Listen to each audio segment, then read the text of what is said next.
Broadcasting from the business capital of the world, this is the Podcast Business News Network. Hey, excited to have back our professional of the year that is, Haley Carbajal joining us here, the creator of 5 Steps to Alignment. And she joins us today. I feel the energy, it's peaking, and she's helping so many, whether it's really living your purpose, breaking bad habits. She's here to help and really excited to have her back today. How's everything going? Everything's going magnificently. How are you, Well, Jill? oh, I don't have a word that good. Mine's going fantastic. I'm trying to look for a better word than well or good. But Yeah, right? no, it's a good energy day. We're both in black. I'm feeling the love. And we're excited to have you back. For those new timers who may not understand who you are or what you do, tell us if you don't mind. Yeah, my name is Haley Carbajal. I am a spiritual coach and mentor, and I specifically help with people who are struggling with fear, stagnation, or lack of direction in their life so that they can vibrationally align to their soul's purpose or their higher calling without the use of affirmations, therapy, or even the law of attraction. Ooh, but we were talking about manifestation, but it's not the law of attraction. We talked about that, It's right? not. Yeah, yeah. Great. Well, how can we reach you? The best way to reach me is either my website, 5stepstoalignment.com, or I'm extremely active on Instagram, and that's just at 5steps to alignment. Perfect. Well, also, you had a quote for us today. What was that you wanted to share? Yes, so this actually comes from Alice in Wonderland, and it says, everyone wants a magical Mm, solution to their problem, and yet everyone refuses to believe in magic. that is true. Yeah. Why don't we believe in it? So there's a lot of reasons why we don't. First of all, we've been told that life is unfair, that you just have to play small, keep your head low, don't make Okay. a big ruckus, things like that, right? And eventually the imaginative, playful aspects of ourselves get stripped, and then we're just on autopilot, just running the rat race, doing whatever we can to either get by or fill that void within us, right? And so we all pray for a miracle. We all pray for a miracle. We all pray for clarity. But then when it actually happens, which Mm, that's a whole nother conversation, but when it actually happens, we're not able to perceive it because we're not open to the idea that magic is there, that there's a higher being or higher consciousness, Allah, God, spirit, universe, whatever you want to call it, is actually there co-creating and facilitating with us. And so really, how do you define a magic or miracle, right? Because based on our definitions that we have in life, it allows what we perceive or do not perceive. That kind of goes down to the reticular activating system in the brain. That's the filter that perceives all the evidence around us as to what we believe is true, right? We can't grab onto anything that we yeah. don't believe is true or is in our conscious awareness.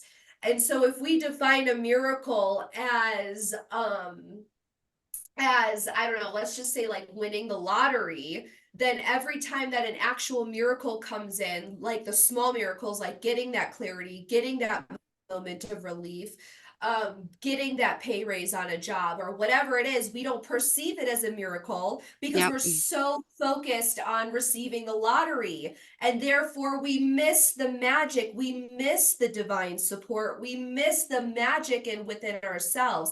And I use magic very lightly because even though I've said it a lot, it's really not even magic. It feels magical and it's associated with the quote, but Uh, really it's not magic at all. It is our literal God-given birthright to be able to co-create and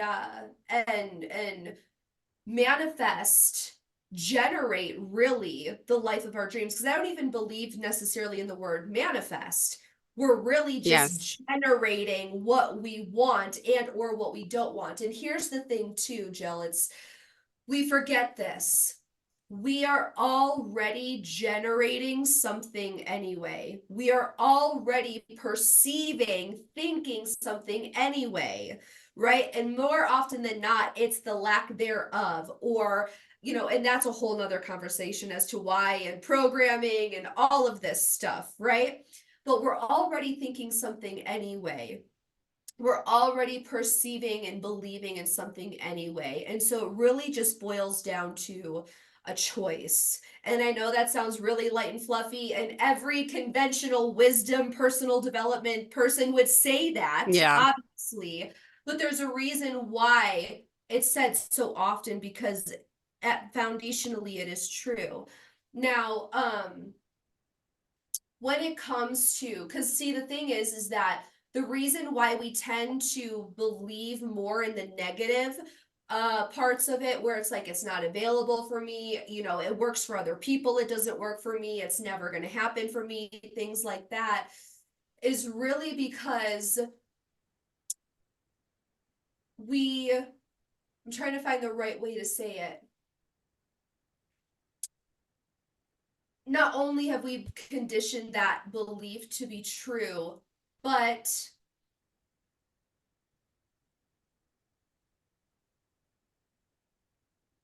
I'm trying to find the And exact way to I'm like, say it. I can't, I know what you want, I know what you want to say. Yeah, it was in and then it slipped from me. So I don't know, is there anything that you want to ask me about that? No, well, I feel like, when it comes to something that is important to me, right? And I tried telling my brother, I just talked to my brother the other day. He's in North Carolina, has a bad relationship with his ex-girlfriend. She's stole his child, brought him down to North Carolina. I call him the other day, he's coming up for Easter with his child, who's now 12. And it was his birthday on Sunday. My life, so miserable. I have no reason to live anymore. I can't even see my daughter. I'm not allowed. I'm working at Instacart, not making money. I'm not. And he's 48. And I said, by now he has not thrived. He has not. I said, Aunt, I said, but you're so, his name's Anthony, so Aunt, you're so negative. There's like, when I talk to you or when I talk to some people, you feel something. Him, Mhm. I just feel this dark. It reminds me of my mom, and she's unfortunately passed, but she was very depressed, very sad, negative, right? So here's someone who's 48 and he's depressed, down and out, doesn't have a savings. Oh, he has $5,000 now. That's it. He has nothing, no 401k. He's just living, and unfortunately, he's made some poor choices in his life, and we've all helped him greatly. He used to live with me until he messed that up. He's just not dependable, reliable. But then you look at others out there who had stories like this, who've been in jail, incarcerated, who they come out of it and they could do it. So I'm trying to, and I'm no coach like you, but I'm trying to tell him it's possible. You could do it. And he's just such a Debbie Downer, and it got to me. And I'm just like, what's the difference between him, someone like him not be able to thrive compared to someone who's in a situation that does thrive? Is there any word of advice that I could give to him? I mean, to start living his purpose, to change, he's just so, I wish you could talk to him. He's so negative. Everything is miserable, negative out of his mouth, Haley. It's sad, it's depressing, but at the same time, it's like his core. Like he's always been this way. Doesn't mean Mhm. it's a good place to be, but so how do you change someone or, have teach them to live this purpose, teach them to want things that are better? It's just he's lacking, obviously, but Yeah. Yeah, well, thank you for bringing it around, because the thought that slipped just came back. A lot of the reason why we stay in that negativity is because self-loathing is actually kind of self-soothing, right? It makes us feel a little bit better when we go down the self-soothe or this pity me like a spiral. pacifier. Yeah, it is exactly. And so obviously, because you're a very intelligent woman, Jill, you know that your brother has got to want that change for himself, right? And um the thing is I'm glad that you're saying about speaking about the negativity, because a lot of the information that has been coming through to me these last 2 days since the lunar eclipse is that our words are really critical right now. because us human beings have this miraculous gift that we can speak into existence our reality, right? So let's say you're driving, you're like, oh, this guy's going to cut me off. And then they actually do. What you don't realize is that is you using your magic, right? But because it has a negative association, you don't perceive it that way. And also because that's more familiar to you and producing more negative experiences or emotions, that's more familiar. So then that's what you keep reproducing, right? Now, if we just take a sliver of our belief and a little bit of, just curiosity, playfulness, detachment, and choose to verbalize something. And so I'm not saying like we distort the reality, because if things are not good, then we must acknowledge that things are not good. But what is the more positive outlook on that? What is the lesson that is meant to be learned here? What is the purpose in the pain? What is the higher vibrational or higher consciousness Mm-hmm. definition to that? Yeah. It's funny, he grew up in such a negative household but I was able to turn around and become positive and break that habit. I'm not perfect by all means, but my gosh, I have my own issues. But so it just quite, so you don't think, I guess by judging, I know you don't know him, but like he might not really be ready to change. It really comes down to that, someone who's really willing and wanting it compared to someone who says they are, but kind of Yes. comfortable in that low zone. Yeah. So Okay. we like, up until so Dr. Joe Dispenza talks about this. And so if people want to know more, go visit him. I'm not here to regurgitate other people's work. But he says that by the time you're age 35, you are a memorized version of who you are. And so we automatically just operate on autopilot. And the first thing is like not to make yourself wrong about it, right? However, sometimes people choose that sense of familiarity, whether it be the self-loathing, just kind of skating by and things like that, because it's a familiar feeling. And so everybody talks about this familiar feeling. So why does it have so much jurisdiction over our lives, right? And that's because, in short, in a very general level, the subconscious mind is hardwired to keep us alive. And so there is stability, which equals survival. There's stability in predictability, even if we don't like it. So, what's going on with your brother is he has observed and also conditioned that this is just the way life is. His beliefs are now further installed at a deeper level each time the same thing happens over and over again. And so, therefore, now it's that sense of familiarity. And so, when we step outside of the familiar, all of our red flags go off and all of our fears occur. And it's like, this is not, our subconscious mind is like, this is not normal. This is not, what we're used to. And because of those red flags, we tend to go into a space of fear and then revert back to our old patterns and habits. However, when if we could just recognize that sense of unfamiliarity or that little feeling of uncertainty or fear is actually a good sign that we're Yeah. stepping out of the comfort zone, reestablishing who we could be, then that changes everything. Also, people look at the change because I fully believe that we all have a vision that has been put on our heart by the higher powers that be, Yeah. right?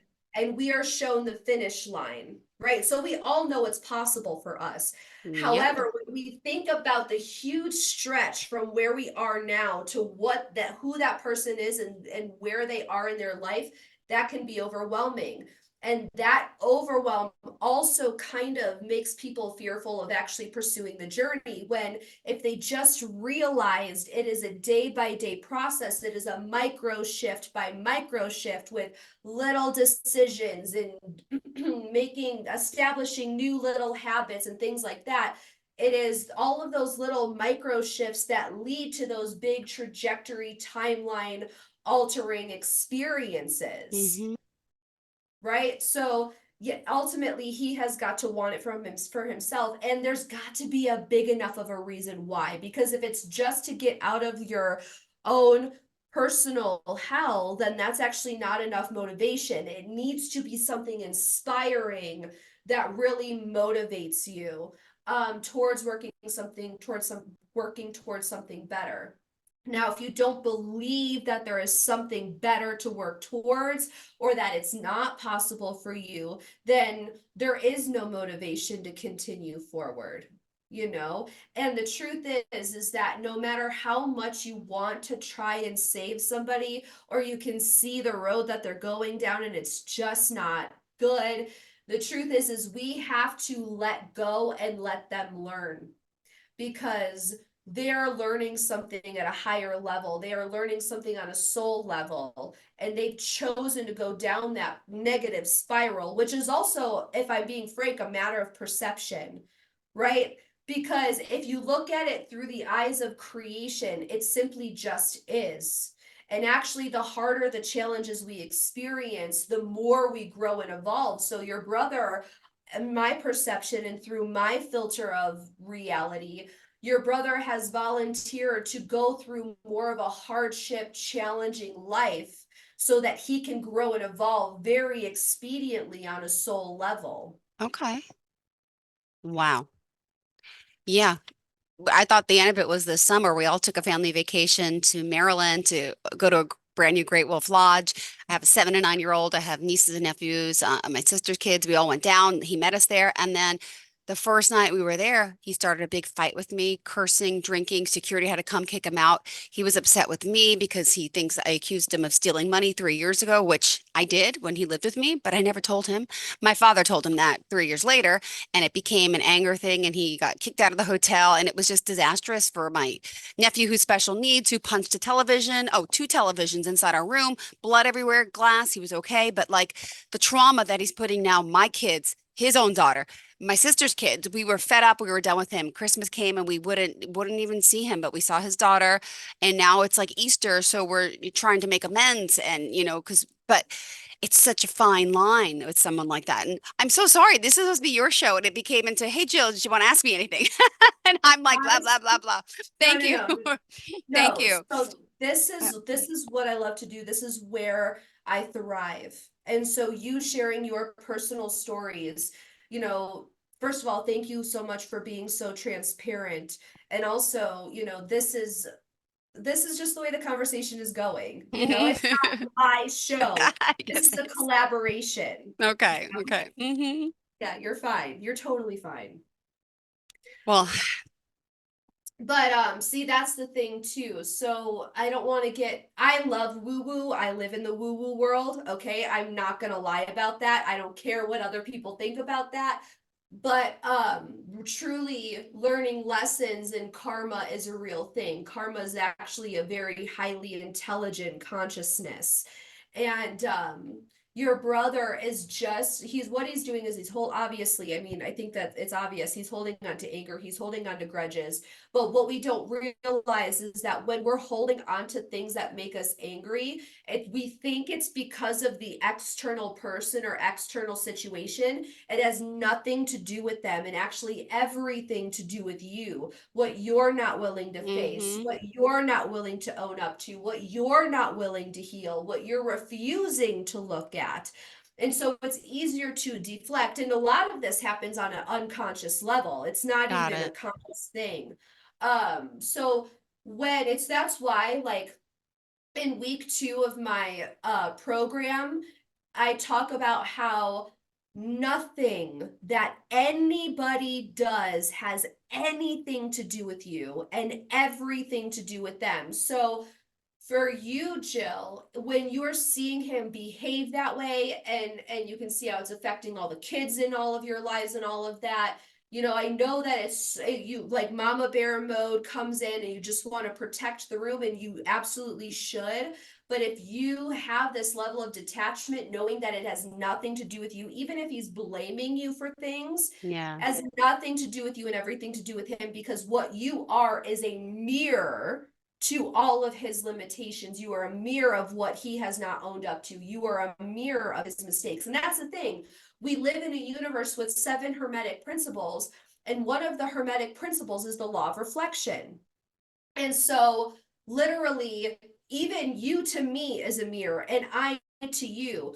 We cannot conceive anything in our own minds that we have not Mm-hmm. experienced ourselves. So the light that I see in you is a reflection of the light that you You see in me, seeing and you. vice versa. Right, exactly. Yeah, thank you for, you know what I was saying. Like I said, once I came onto the same thing, I feel it. Yeah. So if people really, and really, so that's like a hard conversation for Yeah. people to have, because a lot of them aren't willing to admit that they're responsible for their own triggers, and they're responsible Mm-hmm. for their own suffering, and they're responsible for their own turmoil. But when you can own that in a space of observation and collecting data, not judging yourself, not shaming yourself, if you could just observe and be curious as to why, then that's where you find emotional and mental sovereignty. That is when you actually have freedom, because it's like, so if I gave, like, let's just say a gift, right? If I gave you a gift and you didn't receive it, then whose gift is it? Yours. Yeah. It's exactly. So if we look at anger that way, if I give you my anger and you don't receive it, then it's still my anger. But if you receive the anger, then you're triggering your own. Does that make sense? Mm-hmm. Yeah. Yeah. So, yeah, if we when we realize that the nothing that anybody has to say or do about has nothing to do with us and everything to do with them, then we can have this observant, compassionate frame of mind where it's like you're not judging them, you're not judging you. It simply just is matter of fact, and then we can all move on and move forward intelligently. You know Got what it. I mean? Yeah. Wow. Thank you, Haley. What else did you want to add for today? My goodness. Woo. I have so much. Well, I would love to go back to the magic, because we if I would want anybody to leave this conversation, I would want them to know that they really do have the power, and they are already using the power anyway. It's not like it's this untapped thing. We are literally engineered to be manifestation machines.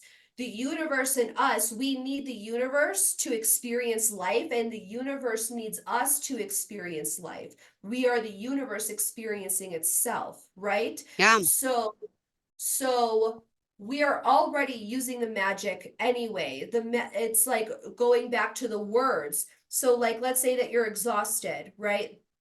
Or you don't know what to do. So if you continue to say, I am exhausted, I am exhausted, I am Yeah. exhausted, not only are you declaring your state of being, but Mm-hmm. projecting and creating more of that, rather than if you said something more of higher consciousness, like I require rest, or I get to recharge, or it's time to recharge. That's a different reality that you are Yeah. creating. Same verbal effort, just different language. Or I don't know what to do. I don't know what to do. Well, the more you say that, the more you're not going to know what to do. If you say, I know exactly what to do, Mm-hmm. or I know that the universe will show me the way, and I am open and perceptive, I am open to receiving or perceiving the universe's guidance, then that is also what you create. So you're already using this magic within you anyway. It's just boils down to making a different choice. And I know that's a whole nother conversation, and we're running low on time. It has to do with breaking bad habits, but that people already possess the power to change their life right now. They already possess the magic now. It just starts with believing in it, believing that it's possible. Beautifully said. Oh my goodness. Thank you so much. And wow. Great conversation today. Very inspiring, my fellow lady in black. Haley, how can we reach out to you to get started to work with you if someone's interested? Yeah, so you can either visit me at 5stepstoalignment.com, Mm-hmm. or I am very active on Instagram, and that's just at 5steps to alignment. Beautiful. Thank you again for being here. And Having me. just one last word of advice. My brother's coming up here from North Carolina. I'm in New York, right? To see everyone for Easter. What would you say? The family dynamic, we're all upset with him, can't stand him, angry, trying to forgive him, but smile with a grain of salt, let him be him. I mean, we hope nothing's going to go wrong, but every time he comes up, it's been a problem. Every time he lived here was a problem. So, how is there anything we could do on our end to make it better for him?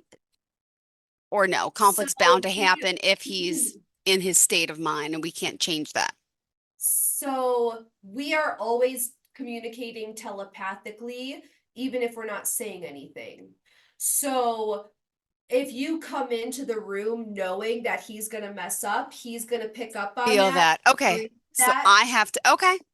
So I'm gonna feel Just like hold, this may be the time that he could change and he can do it and hold it. Okay.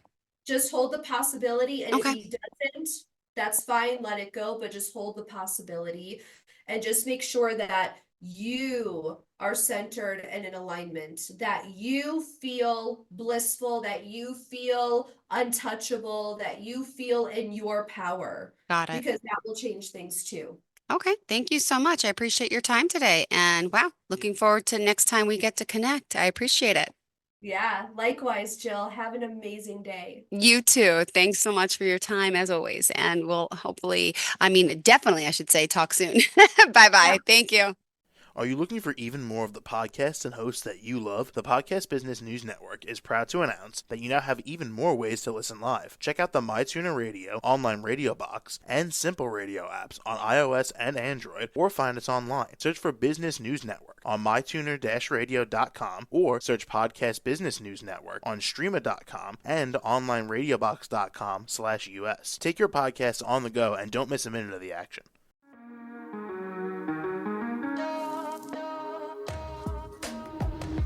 Broadcasting from the business capital of the world, this is the Podcast Business News Network.